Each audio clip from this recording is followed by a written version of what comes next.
Friends, hello everyone, welcome to my YouTube channel cooking plain Janvi Surti locho બનાવવાની રીત. ચાલો આપણે શરૂ કરીએ. સૌથી પહેલાં તો એક મિક્સર જારમાં જીરું એડ કરીશું. ત્યારબાદ તેમાં ચટણી પાવડર એડ કરીશું.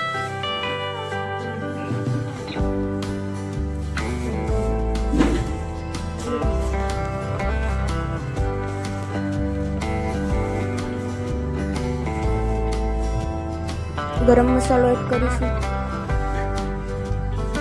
ધાણા જીરું પાવડર એડ કરીશું.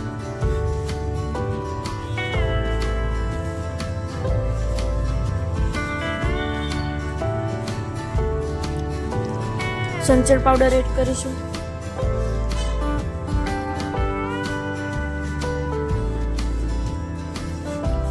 ત્યારબાદ બધું મિક્સ કરી દઈશું. એ પહેલા સ્વાદ અનુસાર મીઠું એડ કરીશું. જોઈ શકો છો કેટલું સરસ થઈ ગયું છે મસાલો. ચણાની દાળ અને ચોખાને પલાળીને રાખી દીધા હતા. એક વાટકી ચણાની દાળ અને થોડાક અડદની દાળ બંને મિક્સ કરી અને એવી રીતના પલાળી દીધું હતું. એમાં પૌવા એડ કરીશું અને એવી રીતના મિક્સ કરી દઈશું. હવે એક બાઉલમાં કાઢી લઈશું. સુરતી લોચો એકદમ ઢીલો હોય છે, તે આમાં ખાસ ધ્યાન રાખવાનું છે. એકદમ બેટર તમે જોઈ શકો છો સરસ થઈ ગયું છે.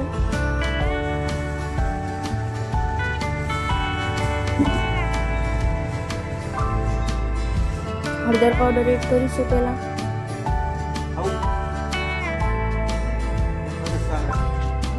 ત્યારબાદ સ્વાદ અનુસાર મીઠું એડ કરીશું.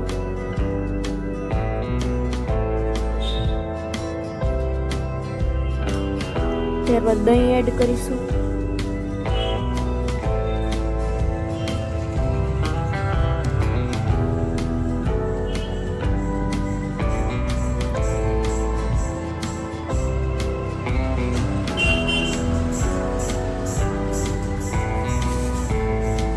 ત્યારબાદ બધું બરાબર રીતે મિક્સ કરી દઈશું. એકદમ સરસ જો મિક્સ થઈ જાય છે, તમે જોઈ શકો છો પરફેક્ટ કન્સિસ્ટન્સી રહે તે રીતે.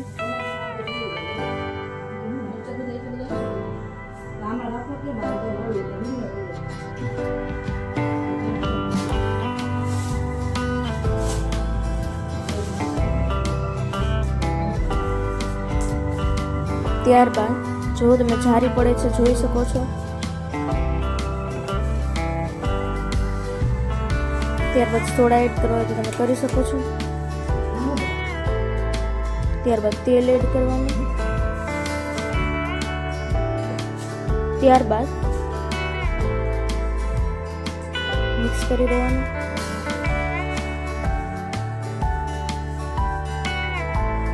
થોડું પાણી એડ કરીશું.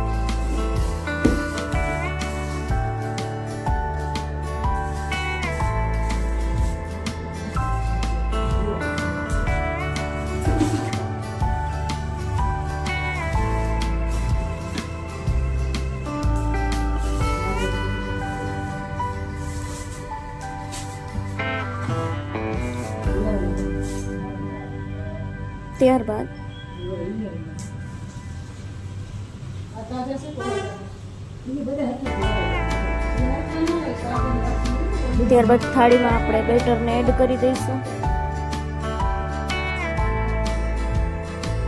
એકદમ સરસ સ્પ્રેડ થઈ જાય ત્યારબાદ કાતરો નાખી દઈશું આ લોયા ઉપર. એવી રીતના આપણે એને પકવા દેવાનું છે.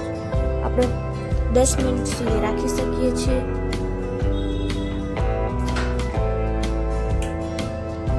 દસ મિનિટ રાખવાનું આમ એકદમ સરસ ચડી જાય. ત્યારબાદ આપણે તેને બહાર કાઢી લઈશું અને જોઈ શકો છો એકદમ સરસ ચડી ગયું છે. ચાકામાં બેટર ખૂંચતું નથી.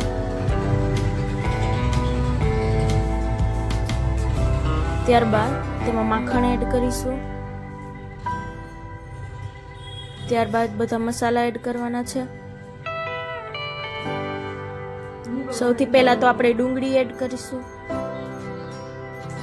ત્યારબાદ સેવ એડ કરીશું.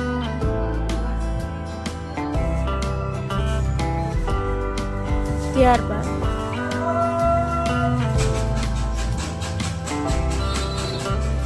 ગરમ મસાલો હતો તો ચટપટો મસાલો પણ તમે એડ કરી શકો છો ગમે તે. ગરમ મસાલો નાખો તો ચાલશે. એના બદલે બહાર જે તૈયાર મસાલો મળે છે તે તમે એડ કરી શકો છો. ચાટ મસાલો એડ કરી શકો છો. ટેસ્ટ માટે તમે ગમે તે એડ કરી શકો છો. ત્યારબાદ કોથમીર વડે ગાર્નિશિંગ કરી લઈશું. ત્યારબાદ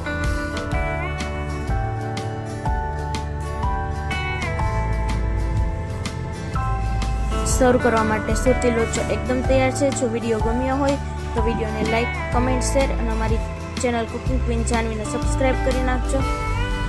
ચટણી સાથે સર્વ કરી દઈશું. બહુ જ સરસ બને છે. એક વખત ઘરે ટ્રાય કરજો.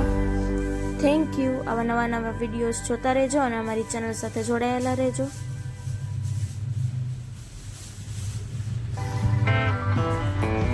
એક વખત આ રેસીપી ઘરે જરૂર ટ્રાય કરજો. બહુ જ સરસ બને છે.